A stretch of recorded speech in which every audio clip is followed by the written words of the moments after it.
Doctor ইউনূসের বিরুদ্ধে বড় ষড়যন্ত্র হচ্ছে, জড়িত ভারতের মিডিয়া, বললেন প্রেস সচিব। গাজীপুরে আওয়ামী লীগের কর্মীদের হামলায় আহত 15।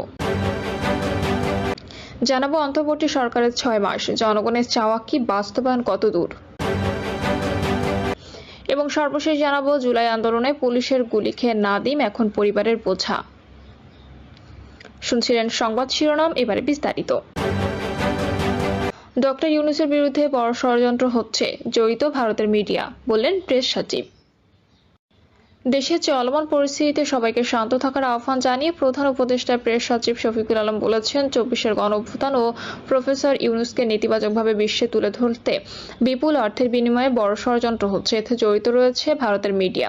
শফিকুল আলম বলেন, যে যেখানে আছেন সবাই শান্ত থাকুন, তবে ফ্যাসিস্ট সরকার যাতে ফিরে আসতে না পারে আমাদের সবাইকে এই বিষয়ে ঐক্যবদ্ধ থাকতে হবে। তিনি বলেন, স্বৈরাচার সরকার যাতে ফিরে আসতে না পারে সেদিকে সবাইকে সজাগ থাকতে হবে। পতিত সরকার যাতে মাথাচাড়া দিতে না পারে, গ্রাফিতির মাধ্যমে তা ছড়িয়ে দিতে হবে। গাজীপুরে আওয়ামী লীগের কর্মীদের হামলায় আহত 15। গাজীপুরে ক্ষমতাচ্যুত সরকারের মুক্তিযুদ্ধ বিষয়ক মন্ত্রী আকামা মোজাম্মেল হকের বাড়িতে একদল ছাত্র জনতাকে বেধড়ক পিটিয়েছে আওয়ামী লীগের কর্মী সমর্থকরা। এতে 15 জন আহত হয়েছেন। পুলিশ ও এলাকাবাসী জানায়, বিক্ষুব্ধ জনতা মোজাম্মেল হকের ওই বাড়িতে গেলে মসজিদের মাইকে ডাকাত বলে মাইকিং করা হয়। এক পর্যায়ে আওয়ামী লীগের নেতাকর্মী ও সমর্থকরা জনতার উপর হামলা চালায়, তাদের বেধড়ক মারধর করা হয়। হাসপাতালে বৈষম্য বিরোধী ছাত্র আন্দোলনের এক প্রতিনিধি সাংবাদিকদের বলেন, বিদ্যমান পরিস্থিতিতে আর কোনো বাড়িতে যেন হামলার ঘটনা না ঘটে সেজন্য তারা বিভিন্ন এলাকায় লোকজনকে সচেতন করে আসছেন। এরই অংশ হিসেবে ধীরাশ্রম এলাকায় তারা সচেতনতা তৈরি করেন এবং অনেককে মোবাইল নম্বরও দেন।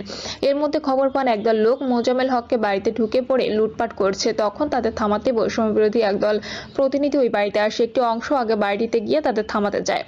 এর মধ্যে হঠাৎ ট্রামদা, ছুরি, চাপাতি সহ দেশীয় অস্ত্র নিয়ে ছাত্রদের উপর ধর বলে হামলা চালায় একদল যুবক।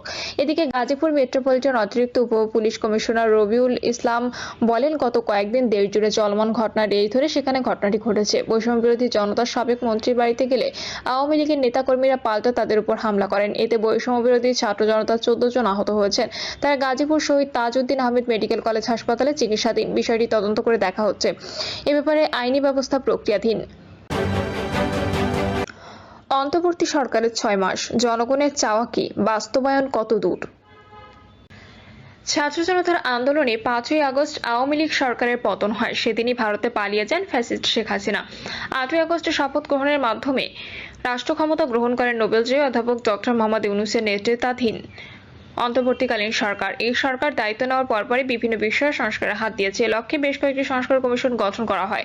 আজ অন্তর্বর্তী সরকারের গঠন করা বিভিন্ন খাতের সংস্কার কমিশনের প্রতিবেদন পেশ করা হবে। অন্তর্বর্তী সরকারের 6 মাস পার হলেও প্রাকৃতিক দুর্যোগ, বন্যা সহ দাবির মিছিলে স্লথ হয়েছে সরকারের অনেক পরিকল্পনা বাস্তবায়নের গতি। এছাড়া নানা ধরনের চক্রান্তের মুখোমুখি হয়েছে সরকার। 6 মাসে বড় একটা সময় প্রতিকূল পরিস্থিতি মোকাবেলা পার করতে হয়েছে। এসব কারণে সরকার জনজীবনে যেভাবে স্বস্তি ফেরাতে পারেনি। সরকারের ওপর রাজনৈতিক দল ও জনগণের পুরোপুরি সমর্থন আছে, কিন্তু তাদের কাছে মানুষের যে প্রত্যাশা তার প্রতিফলন দৃশ্যমান হয়নি। ফলে প্রত্যাশা প্রাপ্তির হিসাব মেলাতে পারছে না জনগণ। এদিকে আন্দোলনকালে থানাসহ পুলিশের বিভিন্ন স্থাপনা থেকে লুট অস্ত্রের মধ্যে 1392টি এবং 3,91,438 রাউন্ড গোলাবারুদ উদ্ধার হয়নি। জেল ভেঙে পলাতক 700 অপরাধী এখনো অধরা, যা সংশ্লিষ্টদের চিন্তায় ফেলে দিয়েছে। আন্দোলনে আহত ও শহীদ পরিবারের সদস্যরা কাঙ্ক্ষিত সহায়তা থেকে বঞ্চিত হচ্ছেন।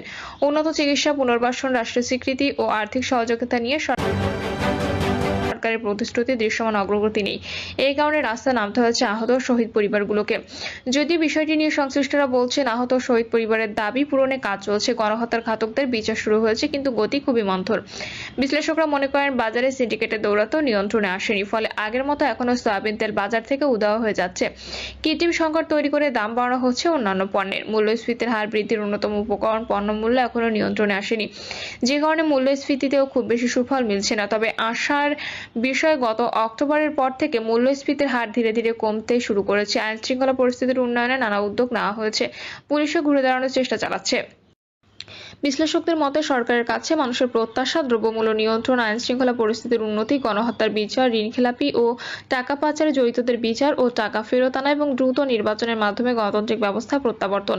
সরকারের প্রথম থেকে জনগণের প্রত্যাশা পূরণে এসব কাজ শুরু করেছিল, কিন্তু সব ইস্যুতে সমান তালে সামনে এগোতে পারেনি। এ কারণে 6 মাসের মাথায় এসে জনগণের মাঝে প্রশ্ন জেগেছে, দেশে হচ্ছেটা কি। বিভিন্ন রাজনৈতিক দলের শীর্ষ নেতারা মনে করেন একটি নৈরাজ্যকর পরিস্থিতির মধ্যে এই সরকার গঠন হয়েছে। নানা সীমাবদ্ধতার মধ্যে সংস্কার ও গণতন্ত্রকে সুপ্রতিষ্ঠিত করতে কিছু আলোচনার দ্বার খুলেছে সরকার, কিন্তু দ্রব্যমূল্য ও আইন শৃঙ্খলা পরিস্থিতি স্বাভাবিক করতে পারেনি। গ্রেপ্তার করা যায়নি গণহত্যার সঙ্গে জড়িত বড় মাপের চিহ্নিত অপরাধীদের। বিচার কার্য ধীর গতিতে চলছে, এগুলো সরকারের জন্য বড় ধরনের চ্যালেঞ্জ। নেতাদের অভিমত, জনগণ আশা করেছিলেন নির্বাচন ও সংস্কার নিয়ে সুনির্দিষ্ট রোডম্যাপ ঘোষণা করা হবে, কিন্তু এ নিয়ে ধোঁয়াশার কারণে অনেকের মাঝে হতাশা দেখা দিয়েছে। সাম্প্রতিক সময়ে সারা দেশের যে বিশৃঙ্খলা চলছে তা নিয়ে জনগণ উদ্বিগ্ন।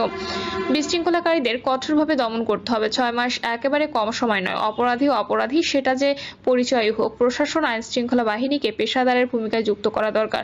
এছাড়া এখন জরুরি নির্বাচনের পথে হাঁটা, নির্বাচনের তারিখ ঘোষণা দিলে জনগণও নির্বাচনমুখী হবে, সেক্ষেত্রে অনেক সমস্যার সমাধান হবে। এজন্য দ্রুত সময়ের মধ্যে ফ্যাসিবাদ বিরোধী আন্দোলনে যুক্ত রাজনৈতিক দল ও ছাত্রনেতা সহ অন্যান্য স্টেক হোল্ডার সঙ্গে সংলাপ দরকার। এই ফেব্রুয়ারিতে আলোচনার মাধ্যমে যদি নির্বাচনের রোডম্যাপ সুস্পষ্ট করা যায়, তাহলে সরকারের প্রতি মানুষের আস্থার জায়গাটা বাড়বে।